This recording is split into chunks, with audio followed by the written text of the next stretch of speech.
Hey guys, सो levelling की इस next video में आपका स्वागत है। तो लास्ट एपिसोड के एंड में हमने देखा था कि कैसे जीरो ने फाइनली अपना मन बना लिया कि जीजू आइलैंड रेड को ज्वाइन नहीं करेगा और अपनी फैमिली को प्रायोरिटाइज करेगा। वहीं दूसरी तरफ जीजू आइलैंड को लेकर जो प्लान बनाए गए थे चीजें इसके अकॉर्डिंग ही चलती हैं और ये सारे हंटर्स काफी ज्यादा डोमिनेट भी कर रहे थे। जब जापानीज टीम सारी एंड की आर्मी से फाइट कर रही थी इस आइलैंड के कोस्ट पर, वही दूसरी तरफ जो हमारे कोरिया के हंटर्स थे वो सभी सीधे नेस्ट पे जाकर अटैक करते हैं एंड क्वीन से लड़ने के लिए। लेकिन एपिसोड के एंड में एक काफी डेंजरस और डरावनी चीज होती है जो काफी इंटरेस्टिंग भी थी, क्योंकि हम देखते हैं जापानीज टीम की एक एस रैंक हंटर को मरते हुए, जिसे मारने वाली एंटिटी ने ये चीज इतनी सफाई से किया था कि किसी को पता भी नहीं लगता। वो इस टीम के जो बाकी के 2 मेंबर्स बच गए थे उन्हें ये तो पता था कि इसको अटैक करने वाला वो मेंबर यानी कि जो एंटिटी है एंड मॉन्स्टर की वो आसपास ही है, जिसके लिए वो रेडी भी हो गए थे। लेकिन वो क्या कर पाएंगे ये जानने के लिए आपको वीडियो में आगे बना रहना होगा। लेकिन उससे पहले चैनल को सब्सक्राइब कर ले और वीडियो को आगे देखते रहे।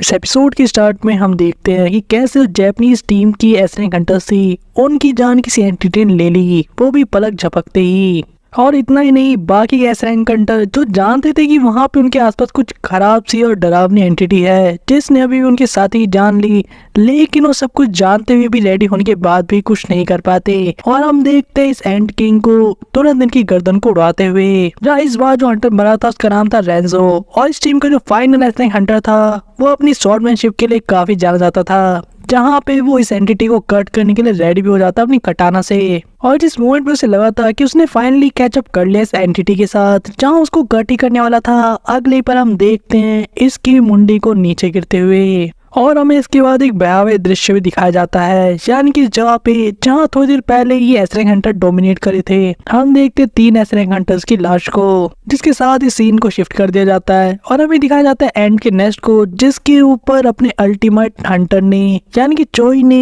एक स्पेल डाला था फायर का, ताकि कोई भी एंड अंदर एंटर ना कर सके। यहाँ पे हम देखते हैं कि कैसे जो कोरियन हंटर्स की टीम है वो काफी अच्छे से इन खतरनाक मॉन्स्टर का सामना करी थी। जहाँ हंटर माँ का मानना था कि कैसे इन पावरफुल तो काफी हैं, लेकिन इनकी जो अटैक के टेक्निक्स है वो काफी मोनोटोन है, यानी कि सिंपल रॉ अटैक। वहीं दूसरी तरफ जो उनकी टीम है उनके पास हर तरह की टैक्टिक है और साथ ही टीम की कोऑर्डिनेशन भी, जहाँ पे हम देखते भी हैं यहाँ पे चाह इनको अपने स्वॉर्ड की टेक्निक्स का यूज करते हुए हंटर माँ की हेल्प करते हुए उस एंट को खत्म करते हुए। चाइन ये चीज हंटर माँ को भी कहती है कि काफी स्टर्डी है, यानी कि इनकी जो बॉडी वो काफी थिक है और इनको काटना काफी मुश्किल हो रहा है, तो उन्हें ध्यान रखना चाहिए। जब बाकी हंटर इस बात से खुश थे कि कैसे इस तरह के मॉन्स्टर्स ज्यादा नहीं है उनके सामने, तो उन्हें बहुत ज्यादा दिक्कत तो नहीं होने वाली। जहाँ इस बात को सुन के इनकी टीम का इकलौता एस रैंक हीलर यानी कि बेंग को कहता है कि अगर होंगे भी तो कोई दिक्कत वाली बात नहीं है, मैं हूं ना। जहाँ बेग भी इस बात को सुन लेता और कहता है कि कोई इतना फट्टू इंसान जो कि रेड पर आने के लिए रेडी नहीं था वो भी ऐसी बातें अब करने लगे क्या। जहाँ मिनग्यू इस ताने को सुन के हंसते हुए एंड को खत्म करते हुए कहता है, तुम अभी भी हंसी मजाक नहीं छोड़ सकते क्या, तुम पहली बार मिशन पे आए हो क्या। जहाँ वो इन सभी को वार्न भी करता है बताते हुए कि कैसे मॉन्स्टर्स मरने कुछ टाइम तक भी एक तरीके से जिंदा रहते हैं, यानी कि इनका जो हेड है वो उस टाइम भी अलाइव होता है कुछ टाइम के लिए, और इसीलिए इनको सही से फिनिश करना काफी इम्पोर्टेंट है। जिस बात को सुन के यहाँ पे बेग भी इस चीज को नोट कर लेता है और अपने पास वाले मॉन्स्टर को क्रश कर देता है अपने पैरों से। वही बाकी के एस रैंक हंटर भी इनकी टीम के अब इनके पास आ गए थे, क्योंकि उन्होंने भी अपने एनिमीज को खत्म कर दिया था जो कि उनके आसपास थे। वहीं भी अभी डिस्कस करते कैसे ये नेस्ट की जितनी गहराई में जा रहे हैं इनके एनिमीज उतनी स्ट्रांग होते जा रहे हैं। और इनमें से किसी एक का ऐसा कहना था कि मोस्ट प्रोबेबली ये जो एंड मॉन्स्टर है ये सभी एंड क्वीन की रॉयल गार्ड होंगे। जहाँ एक हंटर का तो यहाँ तक भी कहना था क्या ये लोग सही में श्योर भी हैं कि ये लोग सही रास्ते जा रहे हैं, यानी कि ये उसी चैम्बर में पहुंचेंगे जहाँ पे एंड क्वीन है। जहाँ चाह इन बीच में इस बात को काटते हुए बताती है कि उसे काफी स्ट्रॉन्ग स्मेल आ रही है एक पावरफुल मैजिक बीस्ट की, और वो लोग बिल्कुल सही डायरेक्शन में जा रहे हैं। जंग के डिस्कशन के फाइनल में हम देखते किसी को ये चीज बेग को कहते हुए किस डिस्टेंस से बेग अपनी एबिलिटीज को यूज कर सकता है और इन सभी केव्स के अंदर तक देख सकता है,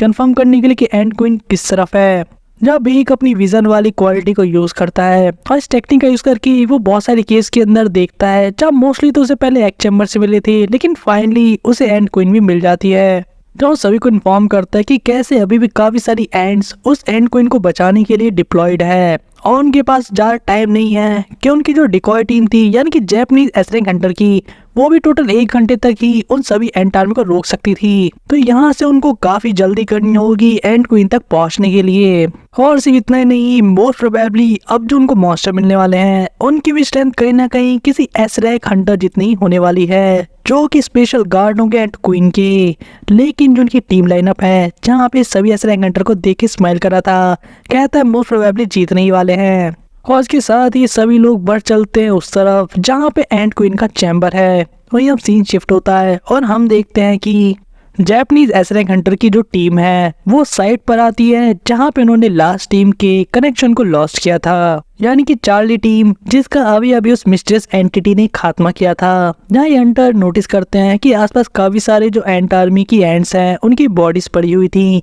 यानी कि जो इनकी टीम थी उन्होंने उन लोगों को खत्म तो किया ही था। और इसी पॉइंट पे जब ये हंटर इन साइटों को इंस्पेक्ट कर रहा था, उसे अपने टीममेट की यानी कि फुजिशिमा नाम के हंटर की चश्मे को देखने को मिलता है जो कि काफी बुरी हालत में थी। और उसके आगे जो चीज से लीड करते हुए मिलती है वो चीज देखने के बाद तो डिस्गस्टिंग फील कर रहा था, क्योंकि अंदर से डर भी चुका था। हमें वो चीज दिखाई तो नहीं जाती, लेकिन जो उसका दूसरा टीममेट था जिसकी स्मेल की पावर ठीक चाहा इनके जैसे काफी स्ट्रॉन्ग है, उसे एकदम से वॉमिटिंग आ जाती है क्योंकि बीमार पड़ गया था उस पावरफुल स्मेल को सूंघने के बाद। जहाँ अपने टीममेट को बताता भी है, जहाँ उसके शक्ल के एक्सप्रेशन से भी समझ जाते हो कितना डरा हुआ था और वो जो ऑरा फील कर रहा था और जो पावरफुल स्मेल उसने भी ली थी उसके अकॉर्डिंग वो बताता है कि उसने आज तक ऐसा कभी फील नहीं किया। और सिर्फ इतना ही नहीं, वो और इतना इंटेंस हो रहा था उसके आसपास कि एंड में उसका माइंड भी कंट्रोल से बाहर चला जाता है। जब इस हंटर की आइस की टेक्निक को अपने आप ही ऑटोमेटिकली एक्टिवेट होते हुए देखते हैं, जहाँ वो आसपास यहाँ तक कि खुद को भी जमा लेता है उस पूरे एरिया के साथ ही, लेकिन ये पावर भी उसे नहीं बचा पाती क्योंकि अगले ही पल हमें फाइनली इस मॉन्स्टर एंटिटी की शक्ल को दिखाया जाता है एक रिफ्लेक्शन में, यानी कि एंट किंग को, जो कि अगले ही पल इस पूरी आइस को तोड़ देता है और साथ ही एसरैंक हंटर का भी खात्मा कर देता है। वही आइलैंड के दूसरी तरफ हमें दिखाया जाता है कि कैसे जो जापानी एसरैंक हंटर की तीसरी टीम थी वो भी उसी जगह पे पहुंचने की कोशिश करी थी जहाँ पे पहली टीम गायब हुई थी, यानी कि उनका कनेक्शन लॉस्ट हुआ था, लेकिन के सामने काफी सारी एंट की आर्मी थी। वही दूसरी तरफ सीन शिफ्ट हो जाता है और हम नेक्स्ट में देखते हैं जहाँ पे कोरियन एसरैंक हंटर की टीम के सामने एंट क्वीन और इतनी सारी एंट की आर्मी थी। वहीं इनकी बैटल अभी स्टार्ट हो, हम देखते हैं मिनगू को अपनी टेक्निक्स का यूज करते हुए, जो अपनी पावर का यूज करके एक बफ टेक्निक का यूज करता है और जितने भी सारे हंटर थे उन सभी की कैपेबिलिटीज को काफी ज्यादा बढ़ा देता है। जहाँ बेक एक स्माइल करता है क्योंकि वो भी फाइट के लिए रेडी हो गया था। हंटर मान के सामने आ जाते हैं और अपनी बॉडी को बड़ा करते हुए कहते हैं कि जो हमने प्लान किया था उसी के अकॉर्डिंग प्रोसीड करते हैं। जहां वो अपनी पावर्स का यूज करते हुए शीलो क्रिएट करते हैं और उन सभी एंट आर्मी को अपनी तरफ अट्रैक्ट कर लेते हैं, कहते हुए कि तुम्हारा टारगेट इधर है। वही अल्टीमेट हंटर यानी कि चोई अपनी फायर पावर का यूज करके उन सभी को रोस्ट करने में लगा था। जहाँ पे चोई का कहना था कि यूजुअली मैं इतनी पावर यूज नहीं करता, लेकिन आज का मौका स्पेशल है तो मुझे अपने सारे ट्रम्प कार्ड को आज खोलना ही होगा। जहाँ हमें ये भी देखने को जानने को मिलता है कि आगे चोई को अल्टीमेट हंटर का नाम क्यों मिला, क्योंकि उसकी जो फायर पावर थी वो इस आर्मी के ऊपर किसी न्यूक्लियर बम से कम नहीं थी। जिस तरह की पावरफुल टेक्निक को चोई यूज कर रहा था इनके ऊपर और इन्हें डिस्ट्रॉय कर रहा था, वही एंड के रॉयल गार्ड भी रुकने वाले नहीं थे क्योंकि उन्हें अपने एंड क्वीन को प्रोटेक्ट जो करना था। वहीं पे बिग जो भी तक सब चीजें खड़े होकर देख रहा था वो भी पूरी तरह से ट्रांसफॉर्म हो जाता है एक मॉन्स्टर के अंदर, ये सोचते हुए कि सही में हमारे पास अब और कोई चॉइस नहीं है, हमें अपनी पूरी 100% पावर का यूज करना ही होगा। जहाँ बिग का ये मानना था कि अगर उसे ऐसे डरावने जानवर के अंदर बदलना ही है तो क्यों ना इन सभी इंसेक्ट्स को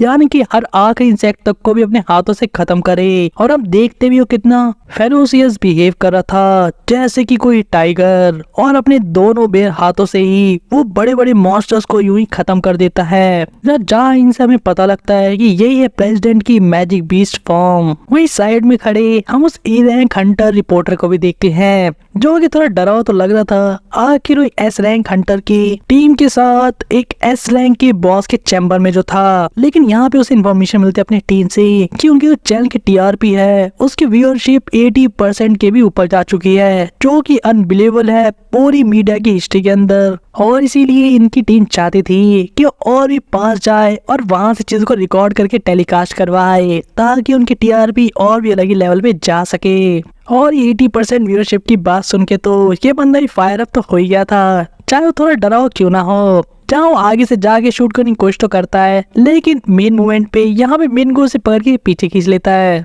और उसे समझाते हुए कहता है ये एस रैंक बॉस का चैम्बर है, क्या तुम्हें कोई डेथ विश है क्या, और तुम क्या यहीं पे मरना चाहते हो। जब मिनगू की सच्चाई से वापस अवगत कराने के बाद जो बाहर से आया था और उसके वजह से लालच जो इसके मन में आ गया था वो दूर हो जाता है। यहाँ पे मिनगू से कहता है तुम मेरे पीछे ही रहो, मैं तुम्हें प्रोटेक्ट कर लूंगा, क्योंकि जो बैटल है वो यहाँ से सिर्फ इंटेंस ही होने वाली है आगे चल के, क्योंकि उसके सामने जो विटनेस करा था वहाँ पे 6-7 एस रैंक हंटर अपने फुल पोटेंशियल पे फाइट कर रहे थे अपनी पूरी फायर पावर के साथ। वहीं पे हमें सिटी की एरिया को भी दिखाया जाता है, जहाँ पे बहुत सारे लोग लाइव टेलीकास्ट को देख रहे थे कि कैसे जो उनके हंटर है वो फाइनली उस एंड क्वीन के पास पहुंच गए हैं, यानी कि उस प्रॉब्लम के पास जो इतने सालों से है और इतने सारे हंटर्स की जान ले चुकी है। जब न्यूज में बताया जा रहा था कि यूजुअली ऐसे हंटर साथ काम नहीं करते, लेकिन ये मूवमेंट ऐसा है जहाँ पे सारे हंटर एक साथ मिलके ऑफेंस में काम कर रहे हैं, जिस चीज को हमें दिखाया जा रहा था।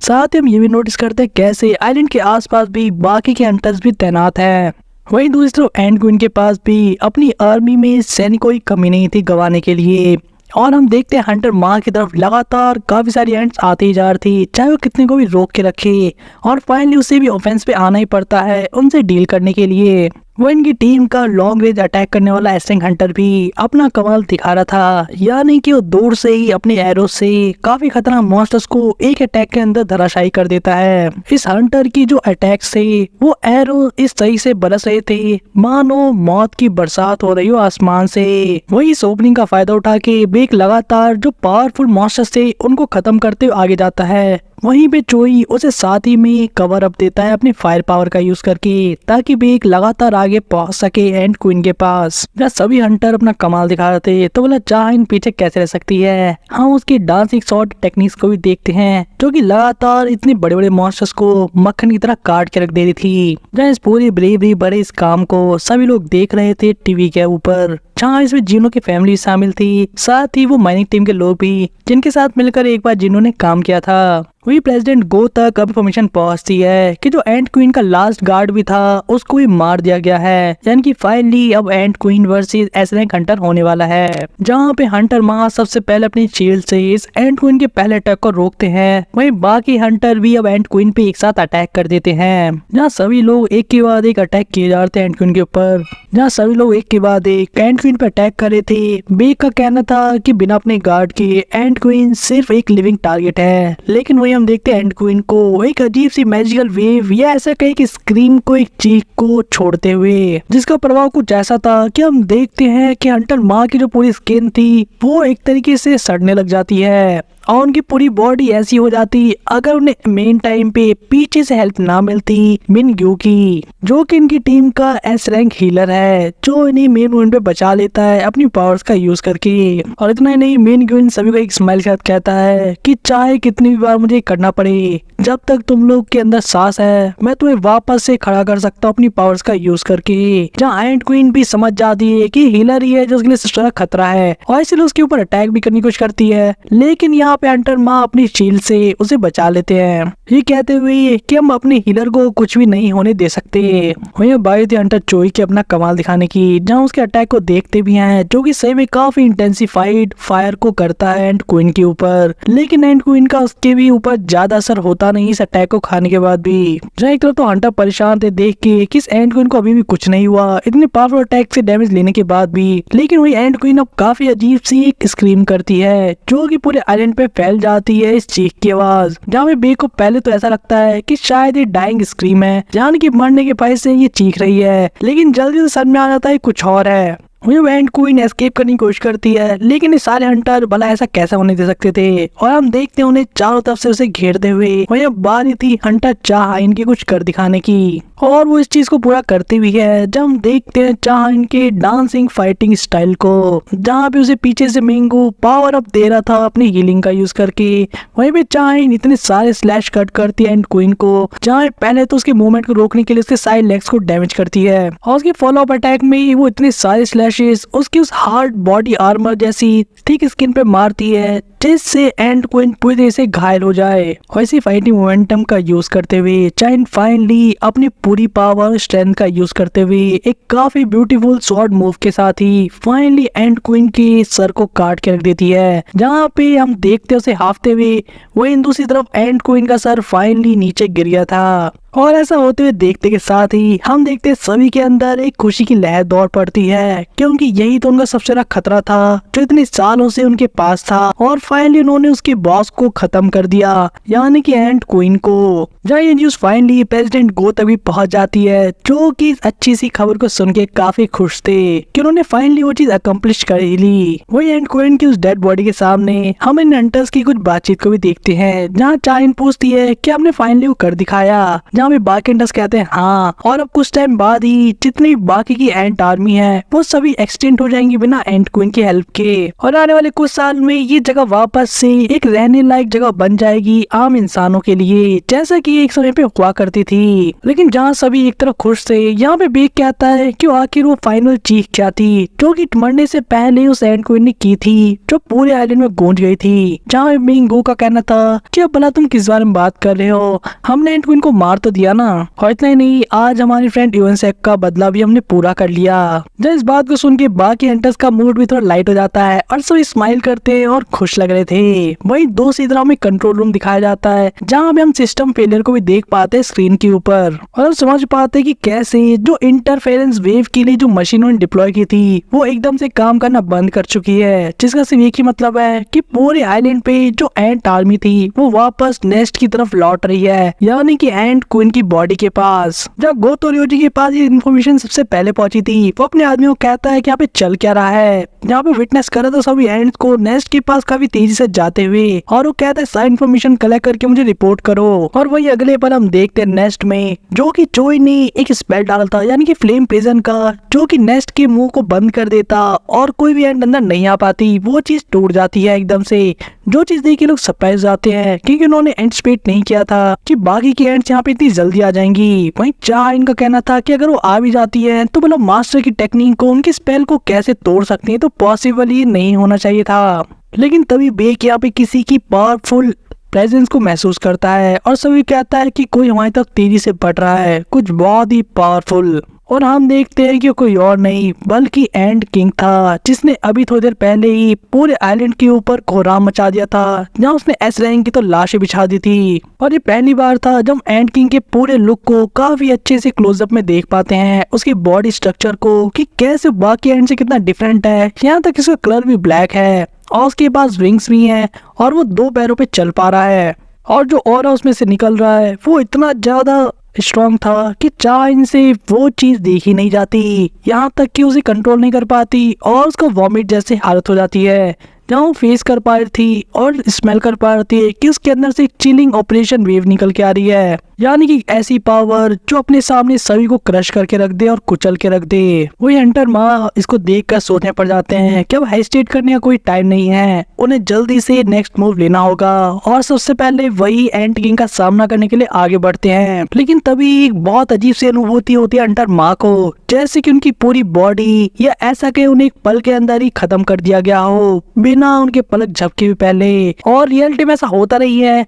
लेकिन एक तरीके की इंस्टिंक्ट थी, क्योंकि जो ब्लैक एंड किंग था वो उनको पास करके निकल जाता है। और हम देखते हैं यहाँ पे एंड किंग को एंड क्वीन की बॉडी के पास जाते हुए, जो कि उसकी मरी हुई डेड बॉडी को देख रहा था। और उसके बाद जो होता है वो तो सभी की रूह कमा देता है, क्योंकि एंड किंग यहाँ पे एंड क्वीन को डिवाउर कर जाता है, यानी कि उसे खा जाता है, जिससे उसे वो पूरी मेमोरीज मिल जाती हैं कि आखिर एंड क्वीन के साथ क्या हुआ था। और अगले ही पल हम देखते हैं चाह इनकी तरफ से जाते हुए, जहाँ इससे पहले चाइन को समझ पाती, यहाँ पे एंड किंग उसे खत्म भी कर देता है। बाकी लोग रिएक्ट करके समझ भी पाते कि अभी हुआ क्या। हम देखते हैं मिस चाइन को दूर जाके गिरते हुए और उसे काफी फेटल ब्लो लगा था, यानी कि जो अटैक उस पे हुआ था उसके उसना बचना नामुमकिन था। वे ऐसा होते देखकर हंटर माँ अपनी बॉडी को वापस से बढ़ा लेते हैं, अपनी शील्ड का यूज करते हुए एंड किंग पर अटैक करते हुए कहते हैं कि हमें अंडरएस्टिमेट नहीं करो, लेकिन इससे पहले कुछ कर पाते हम उनकी शील्ड को ब्रोक होते हुए देखते हैं। इसके साथ ही उनका वो हाथ भी उड़ते हुए दूर जाए गिरता है और एंड किंग यही नहीं रुकता।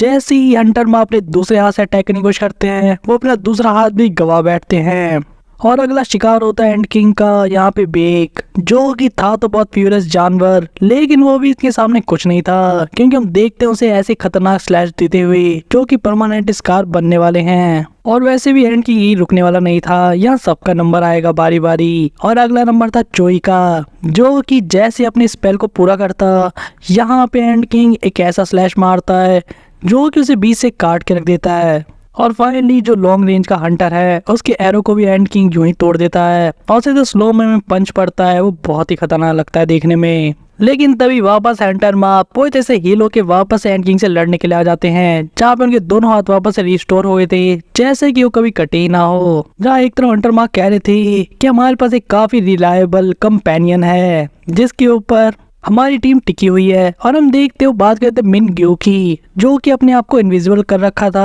अपनी कैमोफ्लेज की टेक्निक का यूज करके और इन लोगों को हील कर रहा था लगातार। चाहे एक तरफ हंटर माँ यहाँ पे एंड किंग पे लगातार अटैक किए जा रहे थे, लेकिन एंड किंग बहुत इजीली से डॉज कर रहा था। वहीं पे दूसरी तरफ मिन को सभी को हील करने में लगा था, खासकर चाह इनको, क्योंकि उसका मानना था कि जब तक वो टीम को हील करने के लिए यहाँ पे खड़ा है तब तक उनकी टीम कभी नहीं हारेगी। मुझे अभी तक देखने में ऐसा लग रहा था कि एंड किंग हंटर माँ के सारे अटैक को यूं ही डॉज कर रहा है, रियलिटी में वो उस हीलर को ढूंढ रहा था जो कि इनविजिबल था, और उसकी लोकेशन पता लगाते ही वो हंटर माँ को ऐसे पटकता है जैसा कि एक टाइम पे हल्क ने लोकी को पटका था, और उसके अगले पल उसका सबसे प्राइम टारगेट अब उसके सामने था, यानी कि एक एस रैंक हीलर। जहाँ पे मिन को ये चीज समझ में आ जाती है कि एंड किंग ने उसकी लोकेशन को ढूंढ लिया है, लेकिन उसे समझ में नहीं आया था कि भला उसकी कैमोफ्लेज की टेक्निक यानी कि इनविजिबल होना बोला उसके आर पार वो बंदा कैसे देख सकता है। और इससे पहले कोई यहाँ पे कोई एक्शन ले पाता, हम देखते मिनग्यू के मुंह से ब्लड निकलते हुए, जहाँ पे बेग घायल पड़ा था उसके सामने और अपने एक दूसरे दोस्त को मरते हुए देखता है,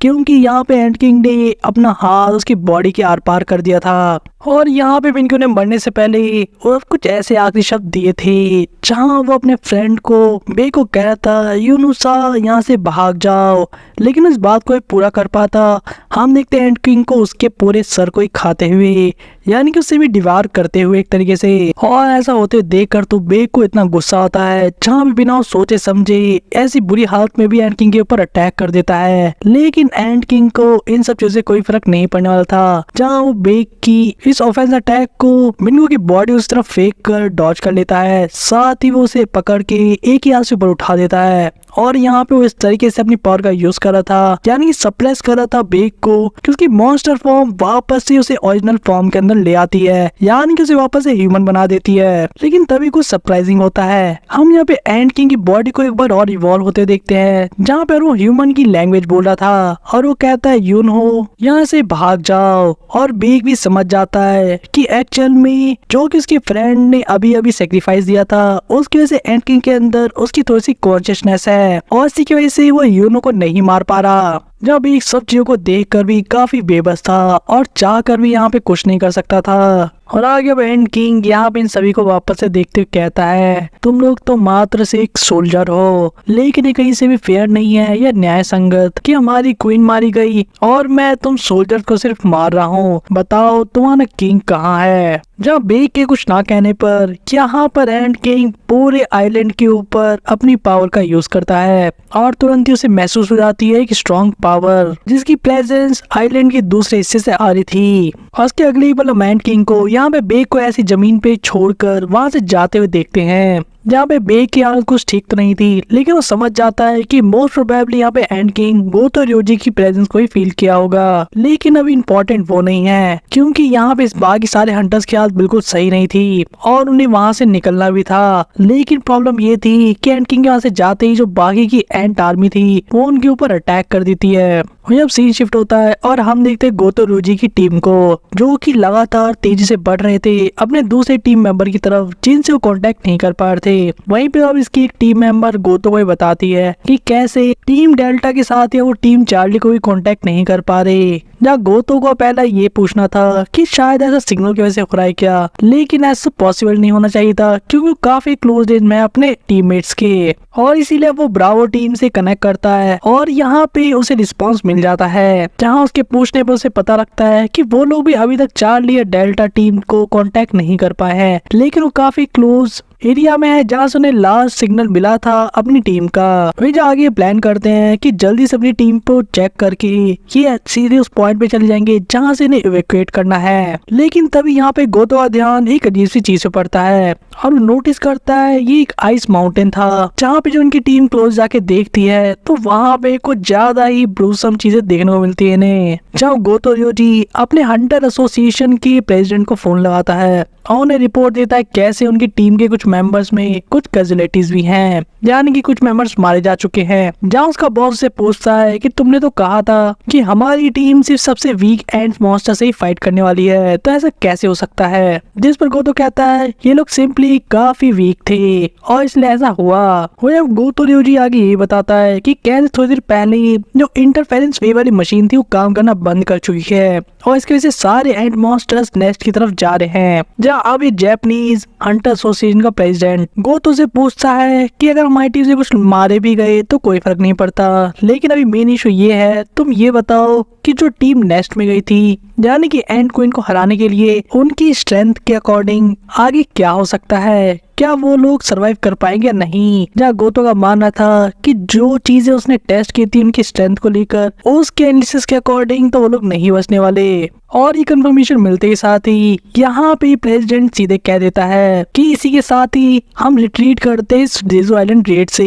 यानी कि यहाँ से हम बाहर निकल रहे हैं, क्योंकि हमने काफी कोशिश तो की लेकिन जो हमारी अलाइड फोर्सेस थी वो मारी गई इस आइलैंड के अंदर, और हम फ्यूचर में एक और आइलैंड रेड करेंगे जहाँ पे हम अपने फोर्सेस की विल को पूरा करेंगे उस एंड क्वीन को हराकर, क्योंकि ग्रेजुअली हम अपनी नेबरिंग कंट्री को वीक करके जहाँ पे उनके ऐसे हंटर मारे गए पूरी तरह से, हम इस रैंक गेट को क्लियर करने वाले हैं। और आखिर यही तो हमारा मोटिवेशन भी था स्टार्टिंग से। और इसके साथ ही वो सभी को ऑर्डर कर देता है, यानी कि गोतो रोजी को, कि अपनी टीम को लेके वहाँ से निकल जाए और सीधे सेकंड असॉल्ट टीम के पास जाकर मिले उन्हें सी पर। वही जैसी चीज होती है कंफर्म, यहाँ पे गोतो रोजी अपनी टीम्स को बता रहा होता है कि चेयरमैन ने उन्हें ऑर्डर दे दिया यहाँ से वापस जाने का, और जो उनके फ्रेंड्स की बॉडी है ये ऐसे कि उनकी टीम मेंबर्स की, उसे लेने वो बाद में वापस आएंगे सेकंड असॉल्ट टीम के साथ। जब गोतो रोजी इस ऑर्डर की ब्रीफिंग कर ही रहा था अपने टीम मेंबर्स के पास, तभी पीछे से कुछ मूवमेंट होती है और ये एक तरीके का अटैक था जिसे गोतो रोजी एकदम लास्ट मिनट पे किसी तरीके से ब्लॉक कर लेता है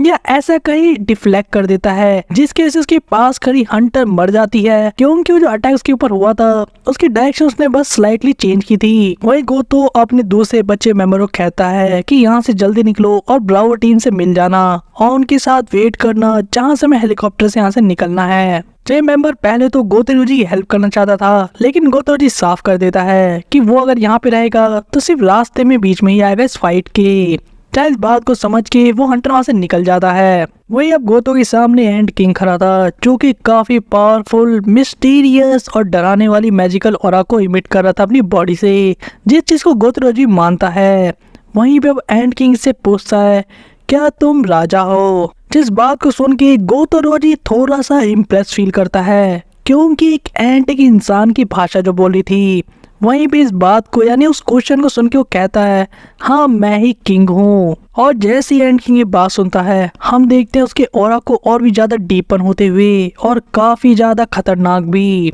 ये मैजिकल वेव एक ऐसा वॉल क्रिएट कर देती है आसपास में, जहाँ पे चारों तरफ अंधकार छा जाता है गोतो रोजी के। और इस चीन की वजह से गोतो रोजी को कुछ एकदम से याद आ जाता है, जैसे कोई इंस्टिंक्ट उसे वो कॉन्शियसनेस से जो चीज़ याद आती है जब उसने पहली बार जीनो का सामना किया था। ये मैजिकल पावर ठीक वैसी ही वाइब दे रही थी और इससे पहले वो रिएक्ट भी कर पाता। हम देखते हैं उसकी एकमात्र स्वॉर्ड को टूटते हुए। वहीं दूसरी तरफ सीन शिफ्ट होता है और हम देखते हैं इतनी सारी एंट आर्मीज को सभी कोरियन हंटर्स के ऊपर अटैक करते हुए, जहाँ पे चोई अभी इनको रोके रखा था कि सही से, लेकिन वो भी अकेला कितना ही कर पाता। जहाँ पे बाकी हंटर से पुश करने के लिए कह रहे थे कि और फायर पावर का यूज़ करो, लेकिन यहाँ पे चोई कहता है कि मैं पहले से अपनी लिमिट पर हूँ और इससे ज़्यादा मैं कुछ नहीं कर सकता।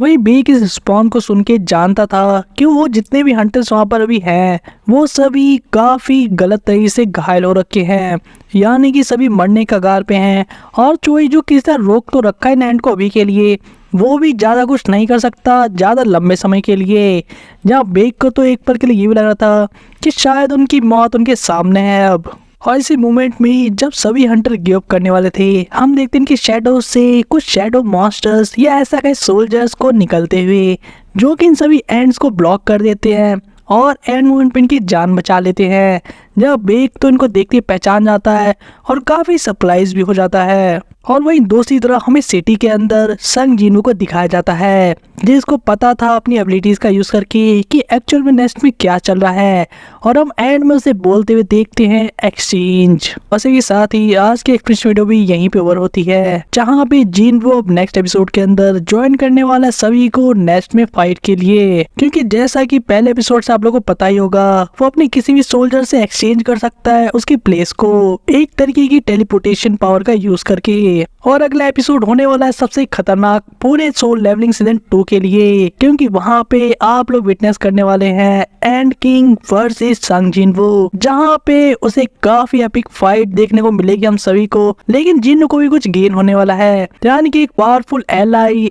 As a shadow soldier. तो इस एपिक बैटल के एक्सप्लेनेशन को विटनेस करने के लिए चैनल को सब्सक्राइब कर ले और बेल आइकन को ऑन कर ले, और वीडियो पसंद आए तो वीडियो लाइक करे और ज्यादा शेयर कर अपने फ्रेंड्स के बीच में। तो मिलते हैं आपसे नेक्स्ट एपिसोड में।